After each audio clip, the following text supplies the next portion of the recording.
जो बच्चे all India में पार्टिसिपेट कर रहे हैं तो 1 सितंबर से स्टार्ट हो रहा है।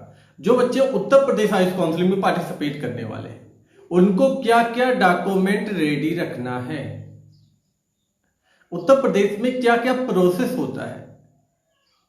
उत्तर प्रदेश आयुष काउंसिलिंग जिसमें बीएमएस और बीयूएमएस की काउंसलिंग होता है, और ये गवर्नमेंट कॉलेज और प्राइवेट कॉलेज दोनों का काउंसलिंग साथ में ही होता है। तो यहां पर हमने मेंशन किया है, सबसे पहले आपका रजिस्ट्रेशन प्रोसेस में आपको यहां पर क्या फिलअप करना पड़ेगा। आपका नीट का roll number, application number fill up करना होगा, आधार कार्ड वीआई नंबर या यूआई नंबर, अगर आप वो नहीं है तो आप ज्यादातर नॉट अवेलेबल पे करेंगे ओके, तो ये ज्यादा आपका आसान होगा। नहीं तो इसमें बहुत सारा ओटीपी आएगा, उसको फिलअप करना पड़ेगा, तो आप आसान नॉट अवेलेबल कीजिएगा, उसको फिलअप कीजिए, और जिसके पास है वो फिलअप कर देगा, ओटीपी आएगा फिलअप कर देगा। और जिसके पास वीआई नंबर, आधार कार्ड में मेंशन नंबर रहता है वीआईडी नंबर और यूआईडी नंबर, अगर ये मेंशन नहीं है आधार कार्ड में तो वो नॉट अवेलेबल पे कीजिएगा, कोई दिक्कत नहीं हो। तो आगे का प्रोसेस उसमें मेंशन करना है।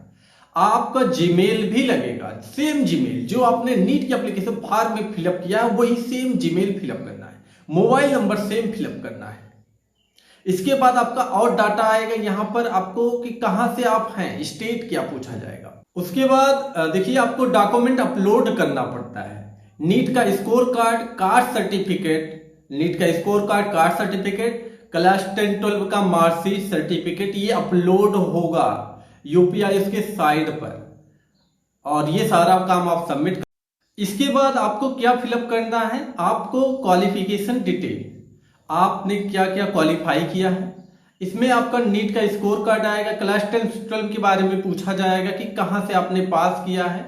कास्ट सर्टिफिकेट का जो डिटेल लगेगा उसमें आपका डेट इशू, जिसमें एक क्रमांक नंबर लिखा रहता है, सर्टिफिकेट नंबर, तो ये आपको फिलअप करना पड़ेगा। अगर आप ईडब्ल्यूएस है, ओबीसी, एससी, एसटी है, अगर उत्तर प्रदेश के हैं तो वो आपको फिलअप करना पड़ेगा। अदर स्टेट के लिए जनरल को उसमें फिलअप करना पड़ेगा, सभी कैटेगरी को जनरल, अगर प्राइवेट सीट ले रहा अदर स्टूडेंट उत्तर प्रदेश में।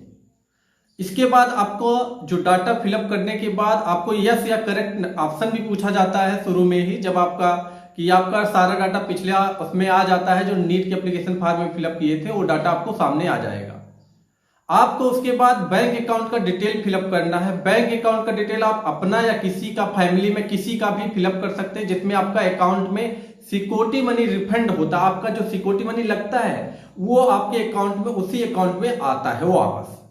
इसके बाद आपका क्वालिफिकेशन डिटेल में क्लास 12 का स्कोर पूछा जाएगा, जैसे केमिस्ट्री में, फिजिक्स में, बायोलॉजी में और इंग्लिश में 100 में कितना कितना आपने अटेम्प्ट किया है।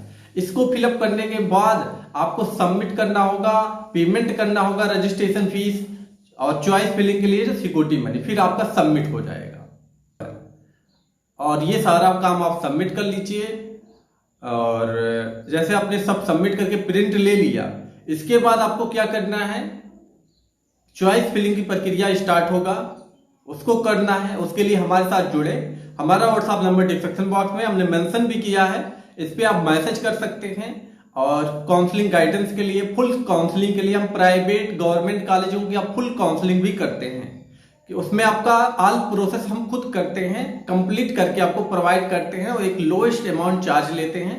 गाइडेंस भी एक लोएस्ट अमाउंट किया जा रहा है। गाइडेंस आपको पेड काउंसलिंग के, हमारे 100 पेड काउंसलिंग के ग्रुप हैं, हर ग्रुप में 30+ बच्चे ऐड हैं, तो उन ग्रुप में आपको ऐड किया जाएगा, वहां पर सारे अपडेट आपको मिलता रहेगा, और जो काउंसलिंग की प्रक्रिया होगा वो सारा अपडेट आपको किया जाएगा।